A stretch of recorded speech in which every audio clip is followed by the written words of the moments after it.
What's happening, guys? This is Adi from Thrylos International. I'm rolling solo, expecting somebody to join me later, but for now, you get to listen to my voice for a little bit.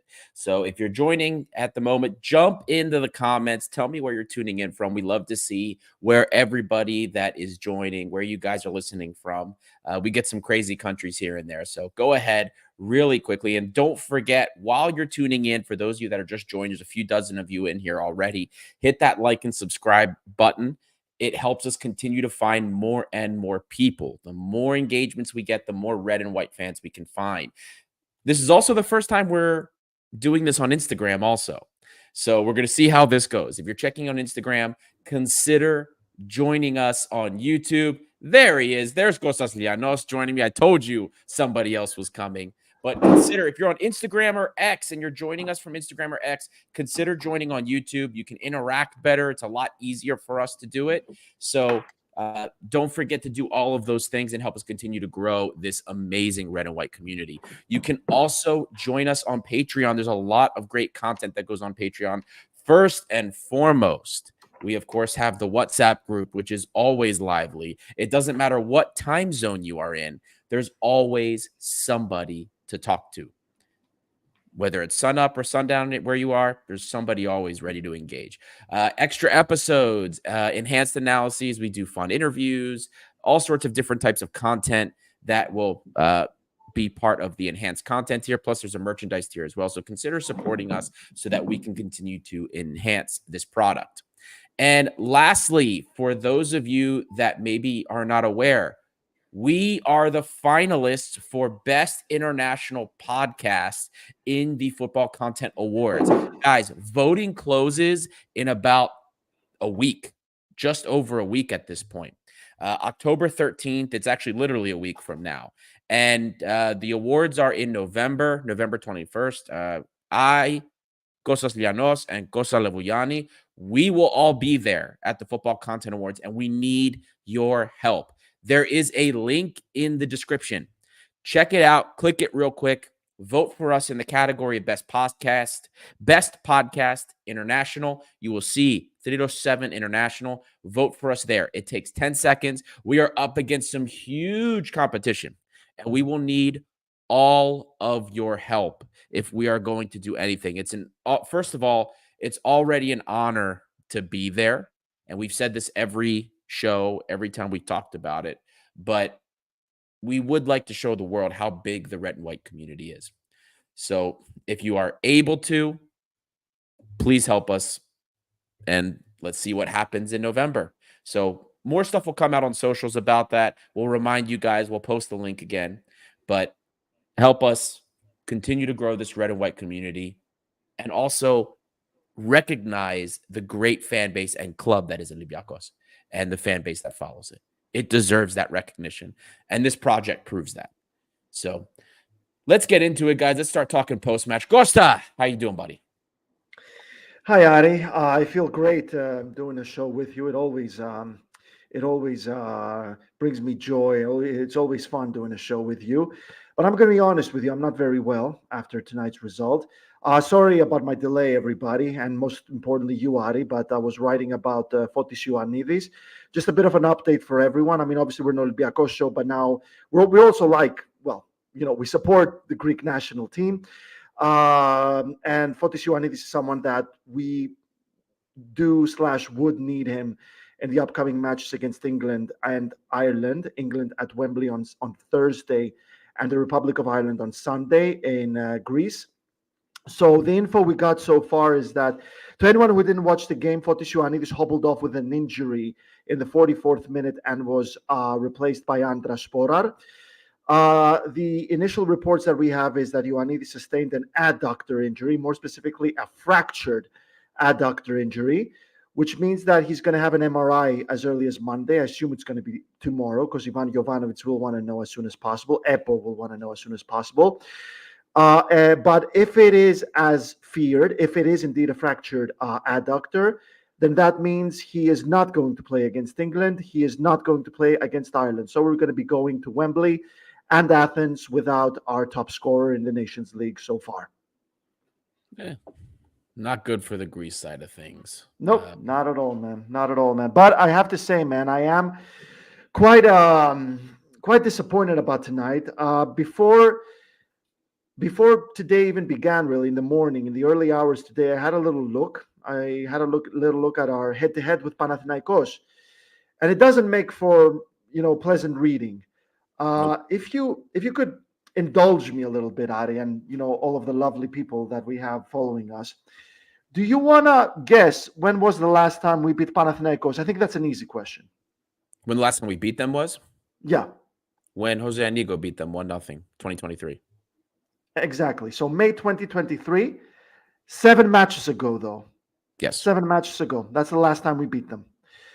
Do you remember the last time we beat them away? I believe you do. May 2021. 15 matches ago. Yes. The last time we beat Well, I them guess away. it's 16 matches ago now, right? I counted today? before the match. Before the match. Okay. No, I include that, but before we actually beat them. I include today's match, so 7 and 15. Now make it a little. Now the questions get a little harder. Do you remember the last time we beat Panathinaikos at home with a crowd, a full Karaiskaki? Oh, in front of a full crowd. Mm-hmm. That's a good question. Pedro Martins had a full crowd. He didn't. He didn't? Nope. You're kidding. Then it would have to have been years ago. So I'm trying to think. Pedro Martins had a fan issue. It was because of fan violence. We didn't have a crowd for one match, and then it was COVID. Oh, wait. What about with was it Marco Silva? Nope. What about no? This is I don't want to go as far back as like I remember it was after Marco Silva. After Marco Silva. It was after Marco Silva. Mm-hmm. Very close. Immediately after Marco Silva. Not Bento. It was Bento. 3-0 It was win. Paulo Bento? November That was a full 2016. stadium? Yeah, we had I mean, you know what I mean? We had fans. We had fans on the stadium. Oh, right. So November 2016. That was the last time we beat Panathinaikos with a crowd. November 2016. Now it gets even harder. Last time we beat Panathinaikos away in front of a crowd at either OAKA or Leoforos, excluding fan violence that ended the match 3-0. So a game that finished in front of a full stadium. When was the last time we beat Panathinaikos away? So it wasn't ended early because of nonsense. God, now you're away. OAKA or Leoforos, but with a crowd. Oh. It's miserable. I'm about to you're about to feel depressed, all of you. I feel like, don't tell me it's as far back as Leonardo Jardim. Is it that far back? No, not that far, but close. Okay, not that far. But very close. Right. Who was after? Misha? It was Mitzel, yes. Okay. First go around. It was his first full season. Yeah, first full season. Okay. Wow, that far back. That was just the only one I could remember. You're absolutely right. November 2013. That's the last time we beat them with a crowd away. That was just the first one I could remember. Wow. Yeah. And that was it was man. God. That's not very good, is it, Adi? All those numbers. Yeah. That's not good, is it? Yeah, no, it's not good. Not at all. Needs to change, and it could have changed tonight. Because if we're talking about the game, Kostan, like this was the time to do it because Alonso has not made Panathinaikos look good, man. I've watched every game of the top teams in Greece and in Champions League or Champions League, Europa League qualifiers, and I've watched every game of the other top teams. And Panathinaikos has not looked good. For as much money as they spent, they are not good. Alonso could have been fired this weekend. He might still get fired this weekend. This was our opportunity, and we had opportunities to score. I mean, they had 2 goal line clearances to save them today, and we had some opportunities that were wasted. And I think our first half approach I wasn't a big fan of, specifically with the Oliveira start. I did not like it. I didn't think it was when I first saw the team sheet. pop up. I was not a big fan of the Oliveira. I personally thought that Costulas would have been great to see, because we're at the stage now, Costa, where we know these kids, the U19s that we have, right? Our 17-year-old kids, our 19-year-old kids, we know they have something to offer, period, in the top levels of competition for us. And in these matches, Muzakitis was great again today. Costulas runs all over the place. We know you can't put Yaramchuk with El Kabi. Chiquinho was injured. We know that we didn't have him. So your options were Willian, which he ended up not being an available option anyway. So it's Oliveira Costulas. And I'm going to tell you, Oliveira, we know is not 100% fit. I was not a big fan. I wanted Costulas. I wanted the energy. And his hold-up play has been really good. And in the first half, especially in the beginning, we did not start off very well. It was very poor play. Not that the whole game was very good, but Costulas comes in the second half. All of a sudden, things are moving. And Panathinaikos wasn't that impressive either. They had in the first half, they had, besides that little scrum towards the end of the first half where they had like 2-3 opportunities, one after the other, and Retsos had a couple of quick big saves. They were able to get down into our final third a little bit better, but I didn't think they were anything special. We had issues. A lot of it was related to Oliveira not playing super well, giving the ball away constantly. Everybody had some of their issues early on, but we had our struggles. And then as the first half wore on, we got a little bit more clinical. But it's GOK was saying, if I've watched all the games from all the top teams, I should be in depression. Well, let me tell you, it's really, some days I wonder like why I'm wasting my time. But anyway, that's besides the point.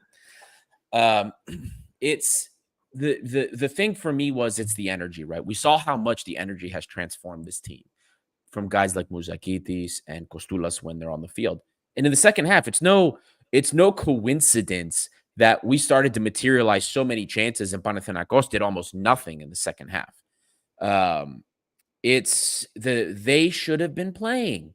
They understand what these derbies mean more so than the foreigners do. Not to put anything against the foreigners. I don't know. It's just one of those things, man. I would have liked to see Bakulas rostered at some point for this, just to have the extra option. The kids have proven, Muzakitis and Costulas have proven that they're ready for this level. And I think Costulas should have been starting. That was a big thing. But we have to set our expectations a little bit, right? These derbies have been have for a very long time. They've been very ugly, very, very timid, grungy.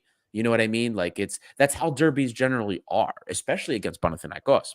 Costa, the reason I knew the dates that you were giving me is because I put those on social media for us when we were doing like our pre-match head-to-head stuff. So that's the only reason I knew it. Most of them. No, yeah, but we didn't include the with crowd part. Right. No, that was completely. I did not know that. That was completely unexpected. But the thing is, we knew that was going to be difficult, and we've seen that Olympiacos under Mendilibar, like this Atromitos and Braga, this resurgence of form after a few games, our first few match weeks of the season not being so good, is because of this introduction of energy, especially Muzakitis, a little creative force in the midfield for us. Babis Costulas when he's on playing. Mendilibar has to find the piece, like the holes that the pieces fit into. And he needs to remember, they say it on social media, right? The club, that the age is not, it's, all these players can contribute. Mendilibar has said that, like, forget age, but they have to, I don't believe that they actually believe that sometimes. Sure, he's starting Muzakitis. That's one thing, but Babis Costulas right now is more valuable and he is better than what we've seen so far. And I'm not saying Yaramchuk is a bad player. I'm not saying Oliveira is a bad player. I'm just saying right now, in the context of what the team is doing and what we need and what we've seen so far on the field, Costulas is more what we wanted. Imagine if we had that energy in the first half on the press. Mm-hmm.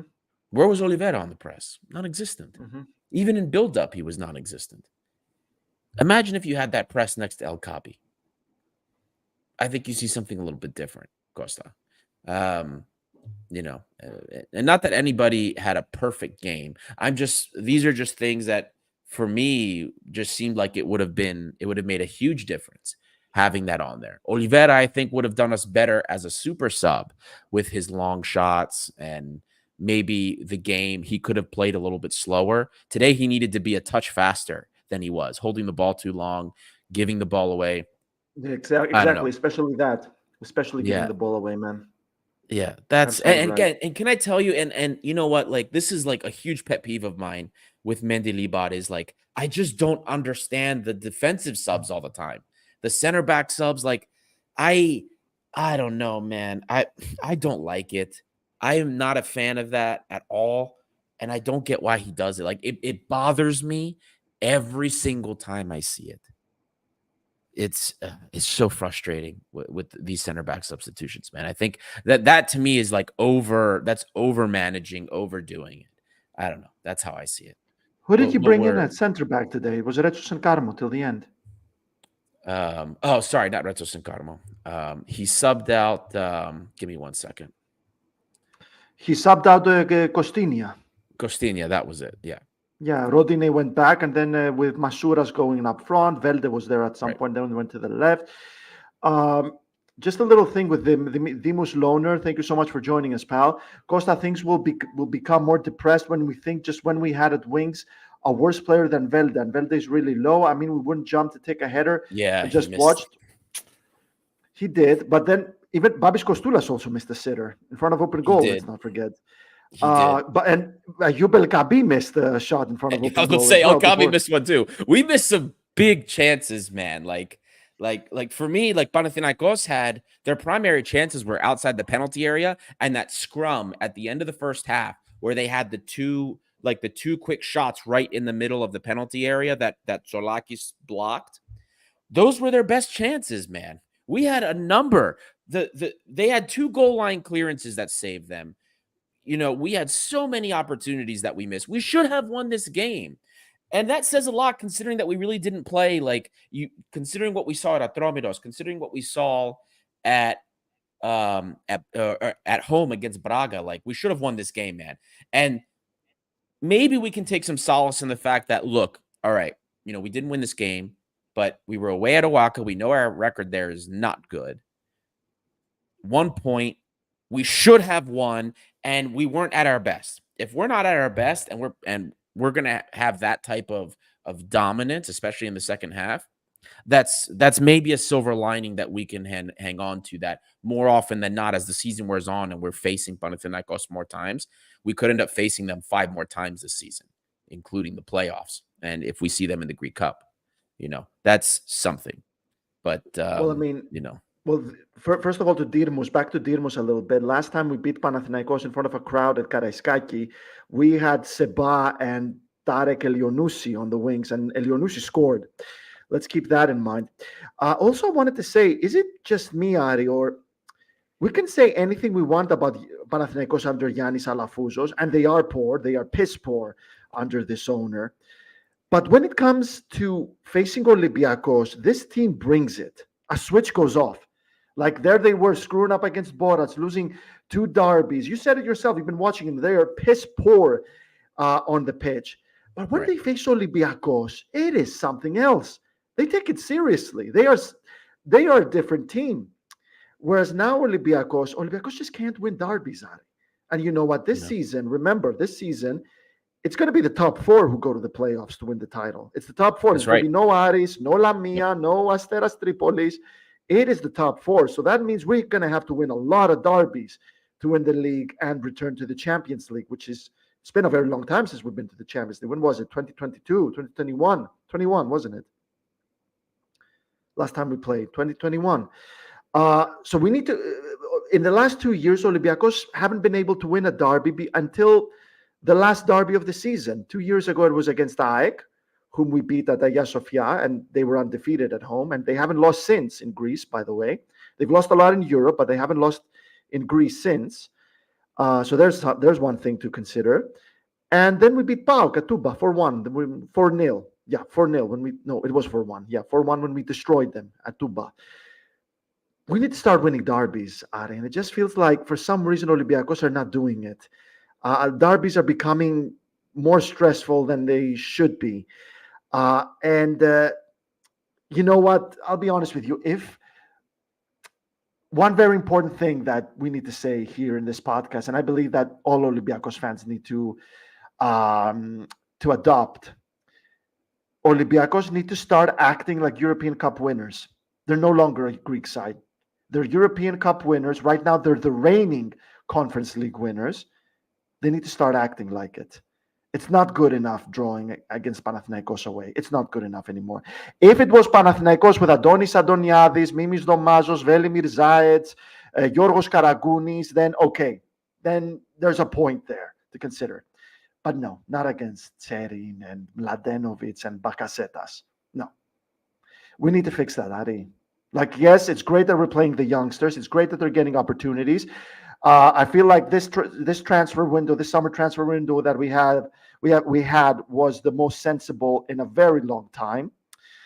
It's just a case of fitness right now, where we have players that have yet to reach full fitness, and that showed against Braga. But we need to sort the whole thing out. Like, okay, it's not funny anymore. Like, I read the numbers. I'm not going to read them again. If anyone wants to hear this, wait until the show is over and go to the opening minutes. Okay, we got to fix this, Ari. Not funny anymore. You're on mute, pal. Rookie mistake. Always. That's all right. I do it all the time as well, man. There's a comment on Instagram from Badelis Javiaras. I'm happy with the team. They seem to have a plan. They're trying to press high no matter what. The teams canceled each other out today.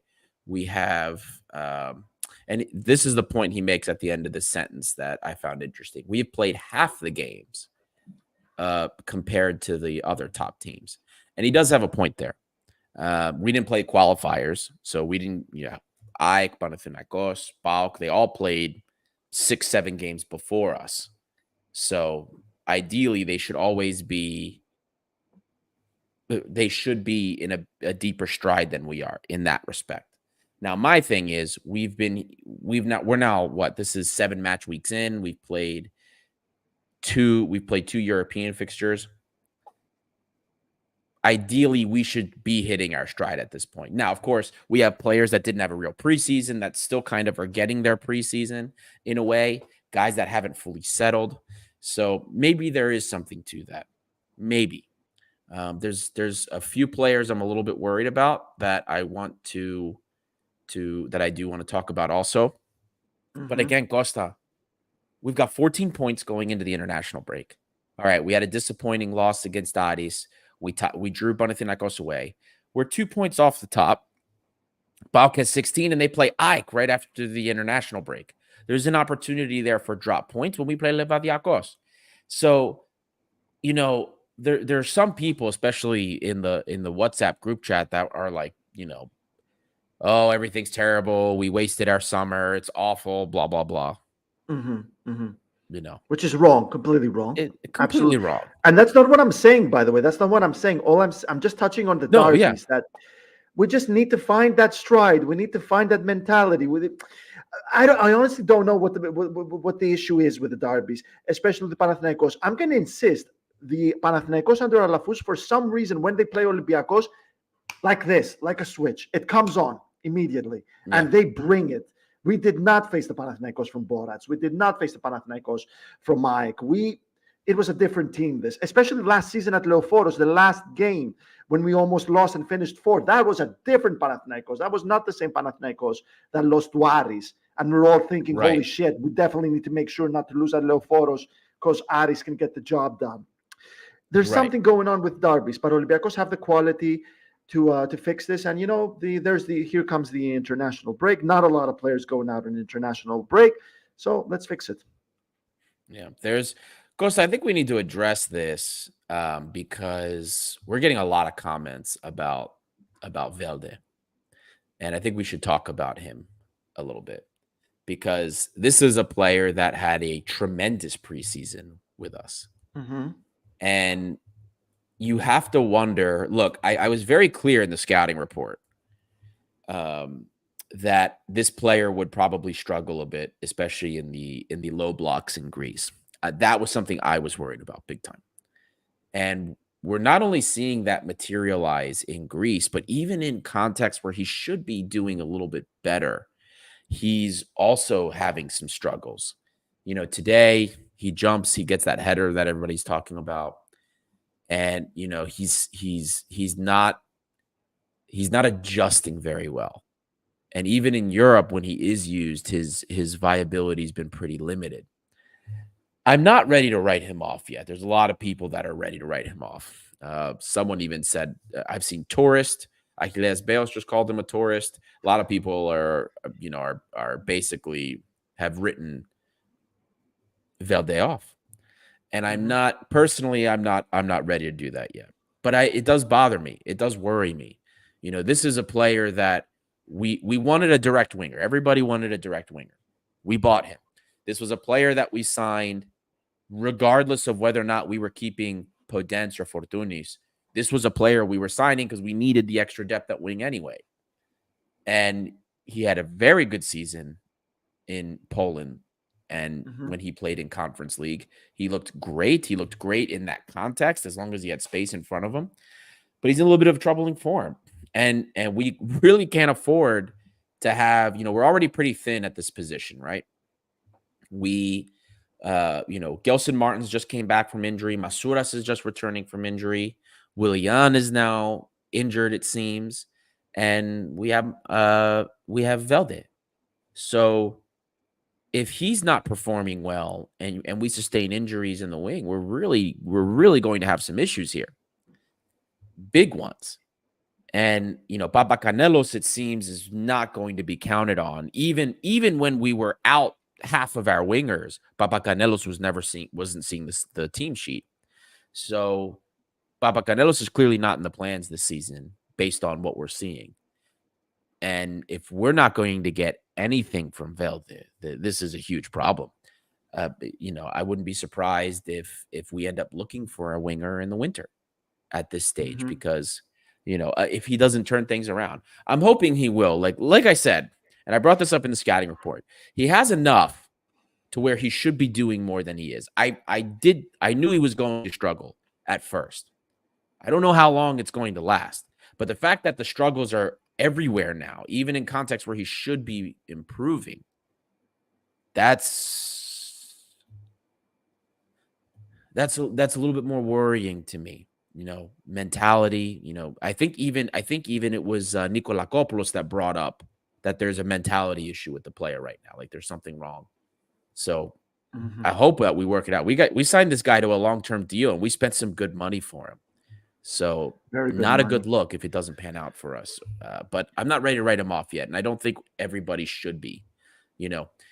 I always bring up the Per Zetterberg reference because Per Zetterberg didn't start off well either. Vicente how Bora, does everybody remember him? Yeah. So Vicente Bora came in as a retiree, and when he left, everybody was sobbing. Exactly. Velde is also dealing with the Daniel Podence nostalgia because it didn't work out. So makes it worse. Everybody wants Velde to start, to start shitting assists and goals because there's no more Podence. I agree with you, especially the fact that he was so good at preseason. He should have been much better by now. Of course, there's an issue of players still not reaching full fitness. Players like Willian, like Sergio Oliveira, like Dani Garcia, like Marcos Stamenic. The fact that we've had injuries like Gelson Martins, like Yorgos Masouras. Of course, we're gonna show trust to Velde, and I do believe he has the quality to turn this around. A lot of people are saying let's put youngsters just everywhere. I'll be honest with you. Towards the latter stages of the second half, before Masouras came on, I noticed there wasn't a lot of experience in our attack. Like Mouzakidis and Kostoulas are such amazing players, but they're 17 years old. Do you really want to run your attack based on the quality of two teenagers who have never had a derby away against Panathinaikos. Like let me tell you guys, going to an away game against Panathinaikos, there are a lot of things the camera never catches. Like when I went to Leoforos, I saw Panathinaikos fans fighting against each other on 3 different occasions. I heard them shouting to the players, "You're going to die." Imagine you're a 17-year-old boy and you're going to an away game filled with opposing fans, and they're telling you you're going to die. I mean, go back to when you were 17 years old. Anyway, I felt like there wasn't a lot of experience up front. Like when Zelson came off, uh, Willian wasn't there, obviously. Tsikinio wasn't there. It felt like there was a lack of experience until Masuras came on. So we need to find a way to marry this as well. Like I said, I said it many times in this show. You're thinking about David Beckham, Paul Scholes, Ryan Giggs, the Nevilles, Nicky Butt coming to the Man United team. They found Gary Pallister. They found Steve Bruce. They found Paul Ince. They found Mark Hughes. They found Eric Cantona there. They found Sir Alex Ferguson. They didn't just show up and had people tell them, okay, now, do a goal. It was a passing of the baton kind of thing. So we kind of need to find to marry the experience with the exciting youth right now. I feel like the international break could help us. There's going to be another international break not too far after that. But we need to win derbies, man. We need to win derbies, because if we don't win derbies, there's no way we win the league. Absolutely no way. And that needs to be fixed. It's a long time until the next derby. Yeah, look, there's a lot of comments here about character and people are saying he maybe he has bad character, bad this, bad that. We've never heard. So I don't know what people are defining as bad character, right? But we've never heard anything poorly about how he trains. I've never heard anything negative like he doesn't want to, like that kind of thing, which makes me, if I'm not hearing that type of stuff from the reporters, right, then it's something else. I think he's in bad form, and I believe that when he gets his, I can't say when he gets his first goal. I think he scored once already in the season. When he just needs to get a goal here. He needs to have a couple of decent performances, and then I think we'll see a different player. Give him more time than 7 match weeks. You know what I mean? I think we're sometimes so quick to write some of these players off. He had a great preseason. We know that there's something there. Well, we just need to give some of these guys some time, and that goes doubly for the youth as well. These kids, Kostulas hasn't scored yet for the first team. And he missed the sitter. Kostulas is going to have growing pains. Mouzakitis is going to have growing pains. He's not going to keep playing amazing. He's going to have a time where it's, there's growing pains. And we have to be supportive of them. You know what I mean? Because the youth, especially, these guys have to grow into it. They're still boys. They're 17 years old. So we're going to have to learn to have some patience here. With Velde especially, we signed this guy to a long-term deal. We spent, including bonuses, we'll have spent $4 million on him. So you have to give him time, because he's going to be around for a while. We'll see what happens. Is giving him time. Dinamus at least is giving him time. If the season ends there, look, that is at least, I'm fine with that. I'm okay with that. If he does nothing by the end of the season, all right, I understand you guys saying, maybe this guy isn't all that it's chopped up to be. Fine, I'm okay with that. But my 7 match weeks in, this guy's terrible. Plus, when I'm thinking bad attitude, I'm starting to understand what it is that it means. Like when I hear bad attitude, I remember Zlatko Zahovic, throwing his shirt on the ground and having a tantrum at managers, Alberto Bigon in front of the cameras. I'll tell you what, I've spoken with Olympiacos people, and for example, Andre Horta, he doesn't have a bad attitude, but he has a big idea about himself. He believes he's a very good player. So that's not a bad attitude, but that is a strong personality, for example. So I'm not sure what people are saying about Velde, because I haven't heard a thing about Velde's Yeah, character. and then there's this comment here from Nick, and I have seen this before. People have talked about this. He said, Nick Manolas says, guys, have you seen him at the end of Braga game? He's talking about Velde. He didn't want to go to the fans to wave. Check his face when he's subbed. First of all, I don't see a lot of happy people when they come off and get subbed. If you're a professional, you want to be on the field. And if you're having a bad game, of course you come off. Just because he has a sour face, that could be multiple things. He probably is upset that he's coming off. At the same time, he's also probably upset for various other reasons. But I'm not going I think it's frustrating that he didn't go to see the fans that were applauding him. Sure, I get what you're saying there. But I remember multiple seasons where the players did not go. And we're talking Olympiacos getting embarrassed by Frankfurt. Costa and Lambro were there. And the players did not come over to clap the fans or anything. In a really cold, horrible night, a terrible, terrible trip in which multiple of our fans got jumped off in the subway in Frankfurt, Germany, and the players wouldn't come clap them. Guys, it's that, I've seen worse than that from this club and from the players of this club. For me to say Velde's a terrible person, he didn't go clap the fans. I've seen worse. You know what I mean? So that's how I look at it. And also, when you're not playing well, like I want you guys to like put yourself in his shoes, right? You're not playing well.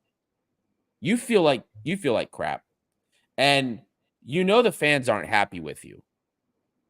You're going to clap. You already feel bad about yourself because you haven't been playing well. You're going to go clap, and there's fans that are going to say you suck. You're going to go over to some fans. You're going to clap, and they're going to say, "Oh, you suck ass." Nobody said though that he sucks ass to Velde. No, I'm saying in the stadium. Trust me. I've never heard it. I've never heard it from for Velde, but like when I was at the stadium, there were plenty of people giving players all sorts of issues. No, sure, but like when I was at Braga, nobody even mentioned Velde though, for example. Right. No, I'm just saying in general, like that. I don't put that against him, and I get at the same time, the guy's a professional. Like, okay, you're going to deal with this. You're getting paid millions. If a fan calls you a name, boo-hoo, like suck it up. You're making millions. I get that too. But these types of things, I think people like sometimes pull more. What's the word I'm looking for, Costa? Like maybe you extrapolate more from what happened than actually happened. Does that make sense? Like you see, like, okay, this guy's clearly upset. Oh, he didn't want to be subbed off. He's a bad egg. No, like the guy's just upset. He could be upset for multiple reasons. It doesn't necessarily mean he's upset or a bad character or bad this or bad that. I think it sucks when players don't come and wave the fans off. But I also come from an environment here in the United States where like the players very rarely come and salute fans or anything. So like that's not weird to me in the same respect as it is for people in Greece. I get that. But anyway, I don't think Velde has a personality flaw that is making him a locker room issue. Let's put it that way. I think the issues are mental with him, and it's got to be worked out. The coach, has to show him some support. They have to figure something out, and he also has to learn how to adapt. Yep. Until he does that, it's not going to be an easy time for him in Greece. But, I think if somebody like Per Zetterberg can have a difficult start and end up becoming somebody that the fans remember as a legend, Velde could do the same thing. I'm not saying he will, but he could. This guy isn't a nothing player. He's a good player. Both Scandinavian. There you go. The writing's on the wall. By the way, I'm reading that Diego Alonso's position is becoming untenable at Panathinaikos. So we do know that if we had beaten them, then Alonso would be done right now. Definitely 100%. He'd be gone. But it does kind of feel like we're kind of resurrecting them every time we're playing them, doesn't it? Because they often come from a bad place, and all of a sudden we make them look like, like we find them covered in excrement, and they once they deal with us, they come out smelling like Drakkar Noir. Like, well, Yeah. but like we said, I mean, we talked about this a lot. We addressed that a lot. This is something that needs to change immediately. It's a very long time until our next derby. Our next derby is on November 10, not that long, not that far away, a month away, against PAOK at Tuba, the place where we won last season. We won 4-1 last season. And PAOK are not as good as they were. They're not as good as they were last season or the season before that. I really liked Panos Retsos today. I thought Panos Retsos brought it. Very amazing defensive display. Fotis Ioannidis in his pocket. Of course, Ioannidis got injured at some point. I don't believe he started the game injured, but he did get injured. Andras Sporar. I remember specifically there was one time where Sporar was released on the left. He cut inside the area. Retsos got to him and not only blocked him, but also earned a foul. That's how good Retsos was tonight. Carmo as well. Very, very composed performance at center back by those two. I do believe there was a very good connection, a very good bridge between defense and midfield, with Eze linking up with the back four, and Mouzakitis as well. I mean, 17 years old, playing at Panathinaikos like it's nothing. Same with Babis Kostoulas. The way he played with Zelson Martins as well. I like the way Babis Kostoulas plays with Zelson Martins. I do believe those two youngsters, I believe they've earned their stripes. They've earned a starting position. Like you said, obviously, they're not going to be playing well throughout the entire season, especially if we manage to make the knockouts of the Europa League and we finish in the first 24. They're going to get tired. They're going to get bruised. They're going to get injured. Things are going to happen. But I do believe there's something there, and I do believe it works better this way to have Babis Kostoulas behind El Kabi. Of course, then there's the question about what happens with Chiquinho, who obviously Chiquinho will play. But what about the wing on the right? What about on the right wing? And you bring Rodinei back. But then again, Costinia is so good, and he plays so well with Rodinei. Those are good headaches to have. But I do believe we can put the whole, are the kids all right? We need to put that debate to bed. They are more than just all right. They are perfectly all right for this team and this season and for many years to come. They're ready. They're ready, Costa. They're ready. We've been saying this. We talked about it a lot already in the show. They're ready. You have to trust them. You were talking about Retsos earlier, how good he was. Like, he played like team captain today. Absolutely. He did. He like, ever since, last season, I remember us talking about, and I found a couple of clips of us talking about Retsos and like how unsure he was, and in the penalty area, like giving up penalties and scaring us with these fouls. And he just looks, this season overall, outside of a handful of maybe bad passes here and there, he looks the real deal. Maybe it was that concussion in the final that he got against Fiorentina.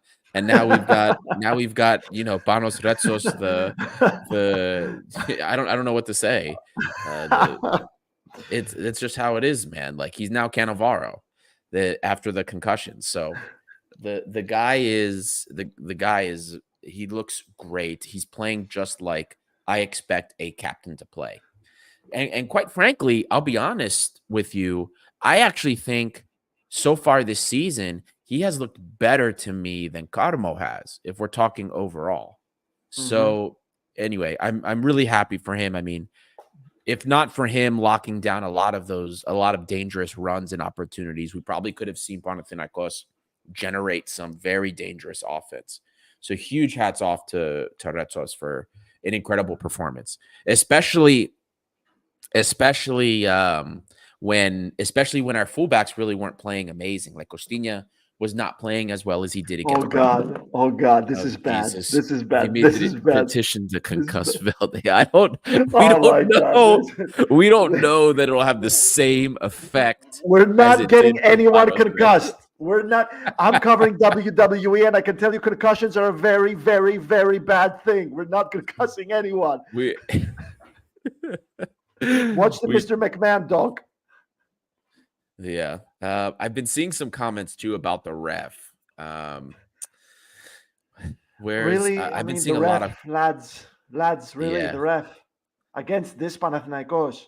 I mean, well, so Achilles Beos says the ref was a boss. Of course, we played. If we played Ike, Retsos would have been sent off. He must be more careful next time. I mean, look, I think the ref was there were like calls that I think were some like problematic. There was I'm surprised there was that one challenge. I think it was on Rodinei, leg up, and no yeah, yellow. yeah. No, not even a yellow. Like there's been a couple of these in Greece. I mean, these are red card offenses, and they're either not getting called or they're not even getting like that's a yellow at the very least. If I have to nitpick about something, but like it's always weird. Like you never know if you have a ref that overimposes himself in the derbies get really, really long and really ugly, right? If you get a ref that overimposes. Most people, I think, would rather the derbies kind of like be played on a little bit. But that foul in particular was just I could not believe that there was not even a yellow there. But I did like that call for the fish diving of Ioannidis. He must be an island boy. What about the fact that he ended the game? He blew his whistle when Olympiacos were getting on a counterattack at full time. That's the only thing I didn't like. It was a good attack. That yeah, I wasn't a fan of that either. But did you think we were going to score? Probably not. Yeah, I would have been more upset if I thought like, oh yeah, if I felt like we were going to score it, but I didn't. But what do you think? I want to talk about Dani Garcia a little bit because I went to Karaiskaki a couple of times last week for the Braga game and the press conference as well. I spoke with a few people, and Dani Garcia is a Jose Luis Mendilibar signing. That wasn't Darko Kovacevic or Vagelis or Miltiadis Marinakis. That was Jose Luis. That was Mendilibar. He missed a sitter as well today. He missed a head-to-head with Yuri Lodigin. He should have scored that, should have finished that. Kostoulas had a follow-up, but that was very difficult right there. He was injured during preseason, but very disappointing so far from Dani Garcia, especially when you consider he had so many years at La Liga. So he was a focal point at Athletic Bilbao for quite a few years as well. Not a good start with him. Do you think that has to do with a lack of fitness? He's been injured a lot, man.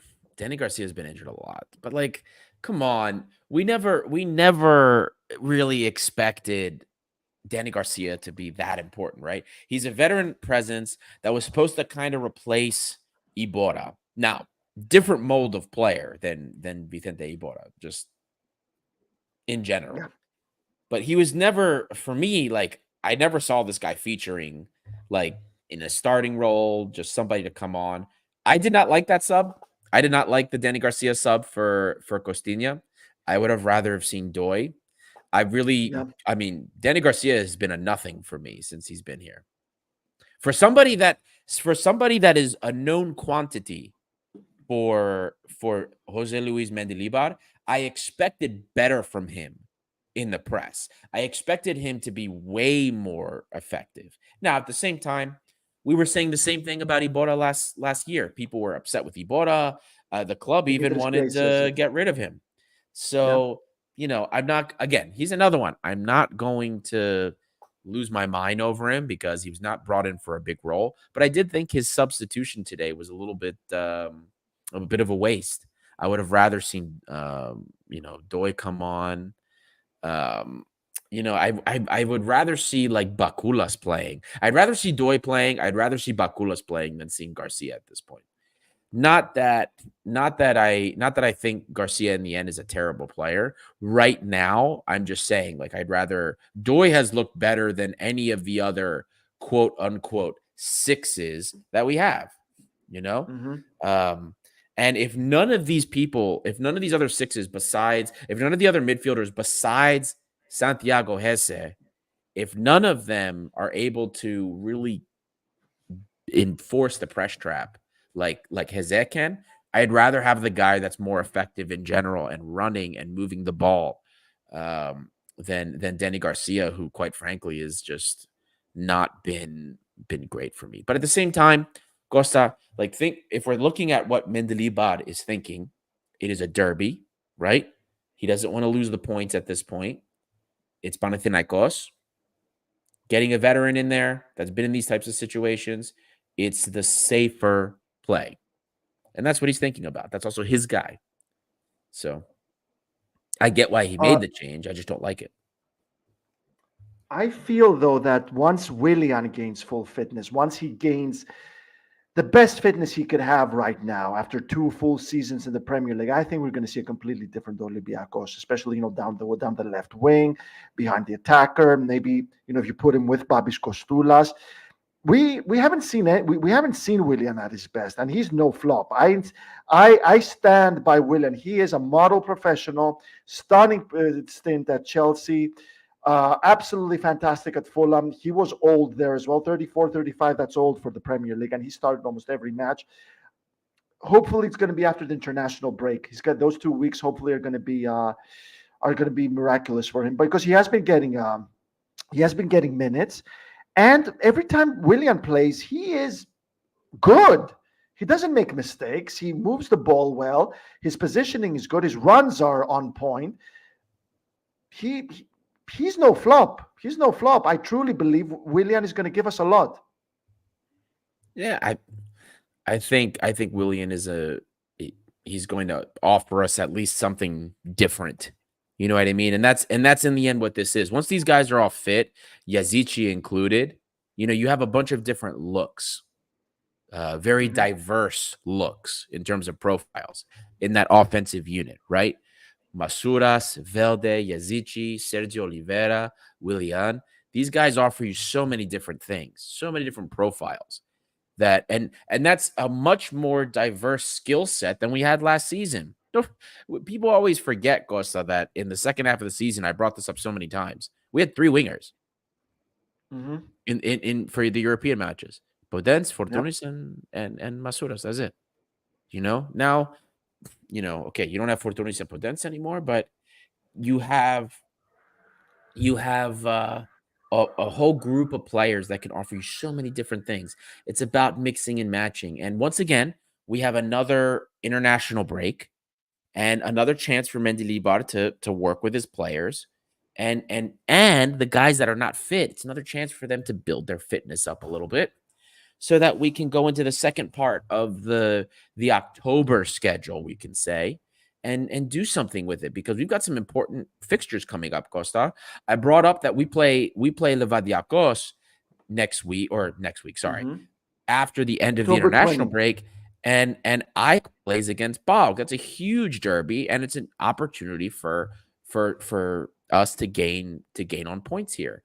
Then we play against Malmo. We play the Swedish club for Europa League. Huge game there. And that, again, that's away, and their season's coming to an end. Am I correct? I'm not sure about that, but let's remember that Malmö eliminated PAOK from the Champions League qualifier, so there's an extra pressure right there. You have a statement to make. Right. And we just came back. We upset Braga, who was probably, this team just beat Panathinaikos not too long ago. Let's not forget. Last year they eliminated from the Champions League. And now we're playing against Malmo. It's a very good team. It's a chance for us. Look, if we can do something away here, this is huge. Thank you, Roll Face popping in. Love this guy. Swedish league ends around the 7th of November. So these guys are coming towards the tail end of their season. Get a win here. Now we're 6 points in the Europa League here. We weren't expecting a win against Lyon. Most of us weren't even expecting points against Braga. If we can get a solid, away, we get a point, we get 3 points against Malmo. It's huge for this European campaign, which didn't start off looking so good. So huge things that are coming at the end of this international break. And this international break, the fact that we ended, right, beating Atromitos, beating Braga, and not losing this game against Panathinaikos is big. Would have been nice to get the win, obviously. Unfortunately, it didn't work, but I still think a draw shouldn't be something that ruins the momentum or ruins the form. We were away at Panathinaikos, a place, Costa, that you were very clear about and explained to everybody why we have no, or that the fact that we have not done well at all. I think it's a good note, a good bit of momentum to go into the international break at this point. So then we have the international break to try and get people back in, and we focus on the last couple games of October to really push things going into the November set of fixtures. So yeah, like I'm looking at the fixtures list right now. We have Olympiacos at home on October 20, then Malme, then Asteras Tripolis away, Kalithea away, Panathinaikos at home, Rangers at home, and then PAOK. I mean, but before PAOK, all the Greek matches, we have to win them. So I'm looking 3, Right. 6, 9, 12. We need to amass 12. There's no excuse not to amass 12 points before PAOK. Right. Oh, and Costa, the week after. So we talked about Ike Bauk, right? Ike Yeah. Bauk is coming up after the international break. So another chance for us to gain some points. Then the week after that, this is I think the last Greek Super League fixture we have in October. We play against Asteras away at Kolokotroni Stadium. And then Panathinaikos is playing against Aris. So it's Bauk Ofi and then Panathinaikos Aris. And Aris right now are a team that is upsetting all the big guys. We're tied on points with Aris right now. So that's another opportunity for us to either solidify or gain some ground on somebody, or at least gain ground on Panathinaikos, but we'll see. But there's sets of derbies coming in. It's important that we maximize our points. Not easy fixtures, some of these smaller sides, especially Asteras, going away isn't easy, but huge games, Costa, huge games and big opportunities for us to continue to cement a lead if it's possible, or to continue to push on. But we have to win these games, and very important fixtures ending the month of October. Yeah. So we're approaching the hour mark. Guys, if you haven't done so, please do like and subscribe and vote for us for the award, for the Football Content Awards taking place on November 21 at Tottenham Hotspur Stadium. Voting ends on October 13 in 6 days. So let's spread the word. Let's help the channel grow. And if you haven't done so, please join us on Patreon. Any final remarks, or do we move to players coach and man of the match? Coach is great. Sorry. There were a couple of comments. Go ahead. Go for it. There are a couple of comments I saw. So one was from Dermis Loner. From transfers like Garcia, Stamenic, Yaremchuk, Willian, and Oliveira. Oliveira is good. Paces to find his shape. Garcia, another written off at the end of the season. I don't necessarily disagree with that. GOK, guys, let's be honest. Last year we would lose this game if we had it on match day 7 because of the bad mentality that we had. We don't need to be so upset. Yeah. I don't. This is another thing, Costa. Like, we have very short memories. We seem to forget big time what we went through the last couple of seasons. I know we want improvements, and the improvements are coming, but some of this stuff doesn't change overnight. It has to be built. It's sometimes I don't know. I sometimes I wonder how people see some of these things, because the way people get upset sometimes, it's like you'd think we were like champions of Greece for 3 years in a row and destroying these teams, and then now we're not. Like, we've been in turmoil for 2 years and we managed to win a European championship, and 2 of them with the U19s. The context is being missed entirely here. Yeah, but then there's the flip side of that coin, and that is that we haven't missed out on the league title for 3 years in a row since Petrina Chronia. That's also correct. Yes, we gotta win it. We gotta win it, and It's been a while since we've been in the Champions League as well. And if we don't win derbies, we're not winning the league. Simple as. No, Costa, and especially, if we're talking about like the playoffs, we need to get our stuff together by the time the playoffs come around, because that's when it really matters. But I think people that are losing their minds and calling this team a disappointment before we've even gotten to, February is so astonishing to me. Yeah, They're absolutely saying wrong. Absolutely wrong. judging half of these players when we're in 7 match weeks into the season. This guy's a tourist. This guy's terrible. It's come on, guys. A little bit was a little bit reactionary, maybe overreacting. I don't know. It's one of those things. But there's a couple more comments, Ghost, I missed here, and then we can move on to man of the match coach's grade. Go for it. Let's see here. Nick Manolas, you haven't beaten the Rabbits for 3 years since Rebchuk. We've been through how long? Trust me. You missed the beginning of the episode when we went through the stats. Through. Nick, we know how bad it is. Rewatch the show. We're ahead of you. We're many steps ahead of you, Nick.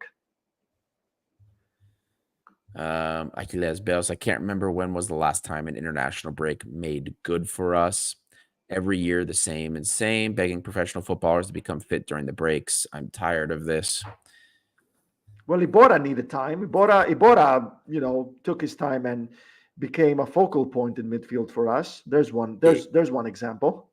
I get his point. I get what he's saying, because I also find it quite annoying that you're paying millions of dollars or euros in this case for these players to come play for your team. Even the ones that are free agents will say, for me, the bare minimum they can do is get in shape or stay in shape. Now, at the same time, there's a whole medical department that has to screen these players. So, there's some little bit of give and take there. But I get what he's saying. But anyway, it's one of those things. I think if you're making millions, you should be able to just be in shape. Costa, that's absolutely. I don't disagree with that in any way, shape, or form. And I think maybe some of them need to be reminded what the Olympiacos Panathinaikos derby means in this country. It's not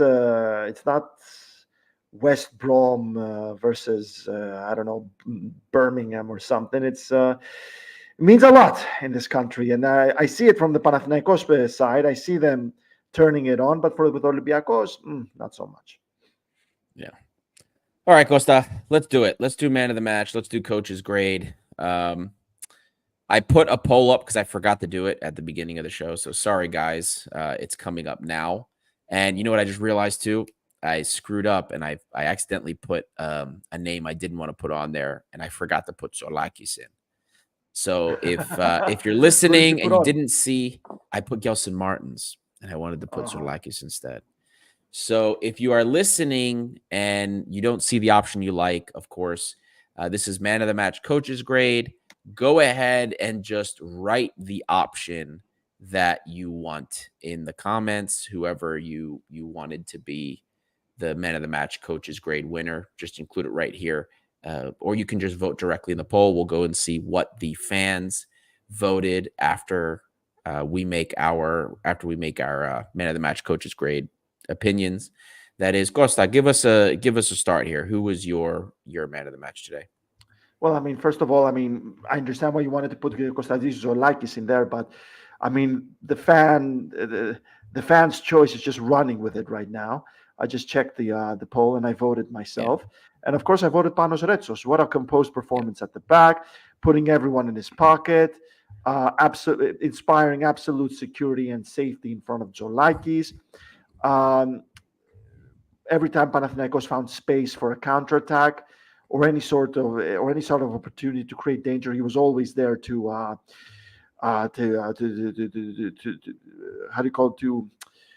neutralize that. Yeah, neutralize that danger. Sorry, guys, it's really late here in Greece. And and in general, like, especially his timely blocks, timely marking. I remember at some point there was a ball that went through Fotis Ioannidis, got to it, and he was stopped by the most pinpoint block you could imagine by Retsos. 100% Panos Retsos, a captain's performance, and one person that we can definitely rely on a lot this season. What about you?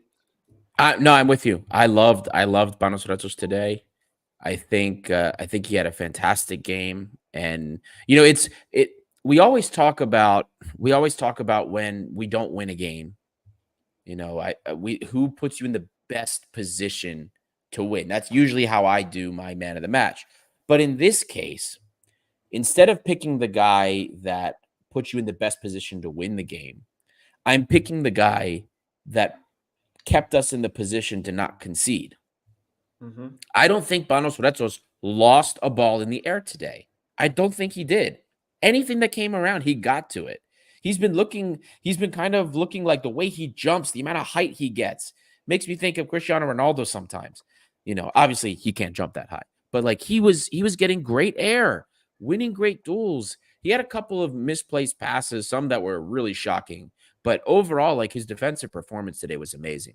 Kostas Tsoulakis, I think, is a great shout also because he had some incredible saves today too. Tsoulakis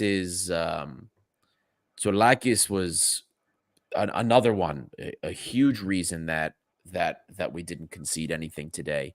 The Opta stats that were posted by Sport24 showed Olympiacos with an XG of 1.7 and Panathinaikos with an XG of 1.2. So there were plenty of opportunities for Panathinaikos to at least score one. I believe that the XGOT for Panathinaikos was around 1 as well. That's a post-shot XG. Anyway, in other words, if we didn't have a solid goalkeeper in the net, we probably concede one. We do take that for granted. We really do, though. We do. But he didn't really make any big saves today, like he did against Braga. That save with his right palm. Yes. Yeah. Was right hand. Costa, but that's because of Retsos. Well, yes, that's true. But those reflex saves, when Panathinaikos had those like 2-3 opportunities inside the penalty area during that scrum, and he has to get his hands up and he makes himself so big. Costa, those are just as important. And yeah, absolutely. You're right. He didn't have some of those ridiculous saves that he did against Braga, but still, like, you have a goalkeeper whose reflexes aren't like that. Paschalakis didn't have reflexes like that. And I mean, this is the difference between an amazing goalkeeper and an okay goalkeeper, because great goalkeepers have like those reflexes, and his ability to make that double save, like to get up twice. That's not easy. You train on that, and it's so tiring to do. It's just like, yeah, Andreas knows what I'm talking about. That double save, like in that scrum, and so many bodies are around you. You don't know what's going on. Like, that's huge for me. That's huge. Like those guys. Listen, I would wrap. Rollface has a comment here. Not gonna lie, dude, guys, come on. We're gonna see Giovannis, Bakasetas, and Mandalos at Wembley, guys. Don't do this to me. Don't do this to me. Just don't give me hope. Don't get me excited. We're gonna see Giovannis up front at Wembley. I would rather Retsos not play. I don't want him to get hurt. At all. Yeah.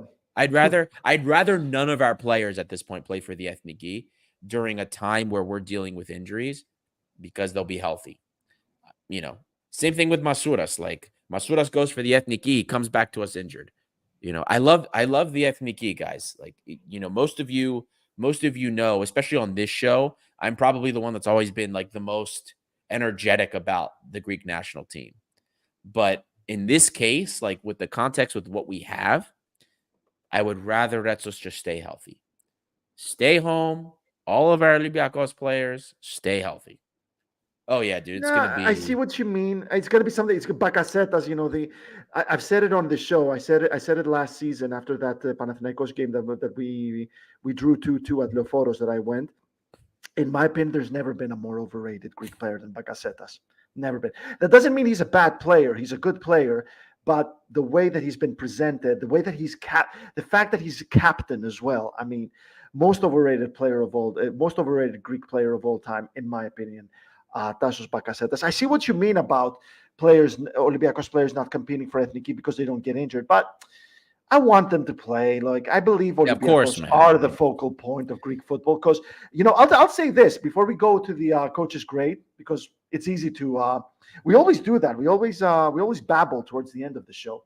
That's when we get the most inspired. Last season, I was thinking, if I were an anti-Olympiacos fan, obviously I would love to see Olympiacos missing out of Europe because that'd be hilarious. On their 100th year, are you kidding me? And the ramifications that would have for them financially and in terms of the draw that they would get in the qualifiers, hilarious. But you know what? Who would bring the points for the coefficient? Olympiacos. Yeah, can you imagine if Olympiacos missed out on Europe this season? Oh, it would have been a disaster. The only points the other teams have brought for the coefficient was the qualifiers. Otherwise, all of the other Greek teams have looked like crap in Europe. We looked like crap against Lyon, but we did the business against Braga. Panathinaikos have not looked good in any game. I'm sorry. I also watched the game that they played against RC Lan, and they were so lucky to come out of that. PAOK plays just like how I expect them to play in Europe. They do. Like, for all we hear about, oh, they're the title holders, blah, blah, blah. Like, they don't look great in Europe. Panathinaikos just lost to the Bosnians. That was like one of the worst games. What? That was one of the worst games. And then watching Ike just like piss themselves in Europe every year. That's another one too. Like, what is? That's why I don't understand. Why aren't we seeing more Olympiacos players in Greece's starting lineup? I mean, those players bring us points. They bring us. They help the coefficient. Madalos, Bakasetas, Hatzigiovannis. Those are Pelkas. Those are players that either never played in the Champions League or never won a Champions League match. Look, Costa, I believe in this coach. If we're talking briefly about Ethniki Omada, me too. Why don't we do this, Costa? Ioannidis. Why don't we do this real quick, because we let coach's grade. Let's get that out of the way. We could do like 2 minutes quickly on the Ethniki and then close up. I'll start coach's grade. Like I said, I was okay. I didn't like the Oliveira start for the lineup. Second half was much better. Wasn't a big fan of the Danny Garcia sub either. I would have preferred to see somebody like Ndoye. I think that if we had the more energy on the pitch, especially early on, it would have been better. But we did go away to Panathinaikos. We came out with a draw. I'll give him about a B. That's my coach's grade today.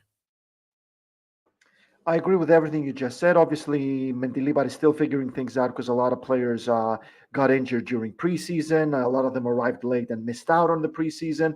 But he gets a C because I said in the early stages of the show, Olympiacos are European Cup winners, and they need to start acting like it. And right now, they're not acting like it. So it's a C. Sorry, coach. Yeah, you didn't lose. But you know what? You're a manager of a European Cup winning side that you created, by the way, and you need to start acting like it. C. So, and the fan vote is for man of the match. Of course, you already brought up is Thrylos as well. Yep. So I think that's it for that. At least we can go back to talking Ethniki Omada. Well, I mean, it's coming. The game's coming. We know that, Costa, we know that there was stuff going on behind the scenes previously under the previous administration, and now with the departure of Ioannidis and the politics that leave with that, things are a little bit different. Jovanovic is a more logical coach. You've seen it. Greece is playing more logical football for what it does. And I think that what he's doing, I will see, I think, more Olympiacos players join the Ethniki as things go on. What concerns me more, honestly, is what's going on in the lower teams for the Ethniki Omada. Our U19s, UEFA Youth League winners. Where are all the call-ups for them, Costa? Oh. That to me is the bigger disgrace. Like Jovanovic is going to stick with some things there. He's been calling up at least young players here and there, but what in the world is going on with Greece's? First of all, our U21s for Greece play like ass. We suck. And you have the most talented golden generation, not just for Olympiacos, but for Greece, coming out of the Olympiacos Academy. They just won the UEFA Youth League. They're playing against a lot of players that are playing for their club teams. Almost won the world title. Right. And you're playing like these random nobodies that feature. There was a player I saw from Ike's Academy that featured for Ike's B team that I think lost to Kifisia today. That's who you're playing? That's who you're playing? Come on. Come on, guys. That to me is more of a calamity than anything else. I trust Jovanovic is going to be logical. He'll call the players up. I believe he's watching 100% what's going on in Olympiacos. He'll call more players up and get rid of the useless ones, like the Hadziovannises, that joker. But that he guy, starts him. He starts him, though. He started him in both games. He sees something. He doesn't even play for Eyüpspor. He doesn't even start for Eyüpspor. Yeah. Who is Eyüpspor? But come on, man. Hadziovannis has been there. Like he's been there he was there even with Gus Poyet. A lot of these guys, most coaches don't just change everything sweeping, right? You start with the core because you don't want to disrupt the locker room too much. And Jovanovic is under pressure too. Like he can't just, as much as Greeks say they want a project, he knows they don't. So he has to get results. If he was really going to say, I'm starting this new, then he would have kicked out the losers. He would have kicked out Bakasetas. He would have kicked out also somebody like Bouchalakis. He would have kicked out Siopis. He'd kick out all these guys. He would kick out the failed Greek generation. We have a failed Siopis Greek is amazing, generation. Though. Siopis is amazing. And we should have signed him. We should have gone for him. Look at Cardiff now. They're fighting relegation, the championship. What is he doing there? But look, Siopis plays a role for the Greek national team. But I'm sorry, like there's all of these guys, I would rather bin them and because there's much brighter things coming from the younger generation up. You know what I mean? I'd rather see him do that than sticking with some of these guys. Like I'm waiting for the day that Bakasetas leaves the national team. I like the role that I like the role that he has with the team now, like a little bit deeper. But like Bakasetas, half of his goals he has with the national team, over half are penalties. Yeah. And it's also the fact that they presented him as as Fortounis' replacement and a better solution to Fortounis because they finished him, because they finished Fortounis. Yeah. And so they said, no, we have Bakasetas, the irreplaceable, the untouchable. Yeah. And he's a good guy, and he's a good player and a good guy, Bakasetas. I don't hate him. I think he's a good player, and he's a very good guy based on what I'm hearing. But the way they've presented him, the fact that he wears the armband, he is the most overrated Greek player of all time. I you know what, man? I can't. Locker room politics are different, right? Leaders that come out and leaders that are born through locker rooms, it's not always logical. Like there are people that are oh no. Gee, okay. Yeah, Bakasetas is the Fortounis from Lidl. Yeah, Poundland Fortounis. Oh God, I don't even remember what I was saying. That comment just threw me off. But anyway, my point was, like, I think I don't knock Bakasetas for being a captain. And I think the role that he's had, like the role that Poyet had when he dropped him a little bit deeper, I like that role for him better.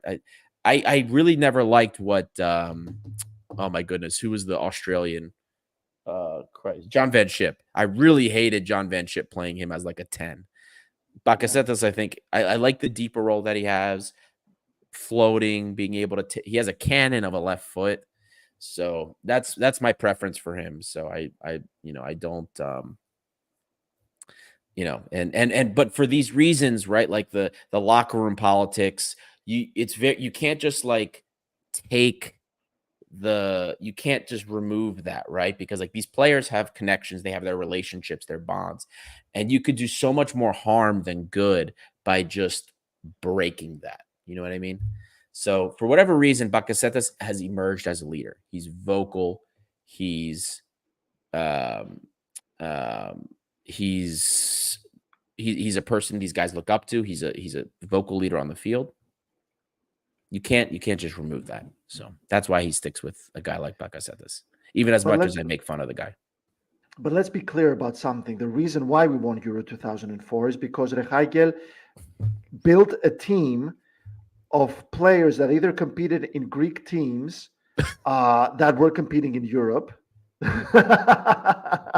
It took me a while to realize. It took me a while to understand. It took me a while to understand. So we either had players from Greek clubs playing in Europe, or we had players competing in the top leagues in the world. Whereas now it's a team inundated with players that have no experience of top level football. No experience. Right. Players that Turkey is not a top league. Poland is not a top league. AEK and Panathinaikos. Let's not put PAOK in there because PAOK have had some very good performances in Europe these past 3 years.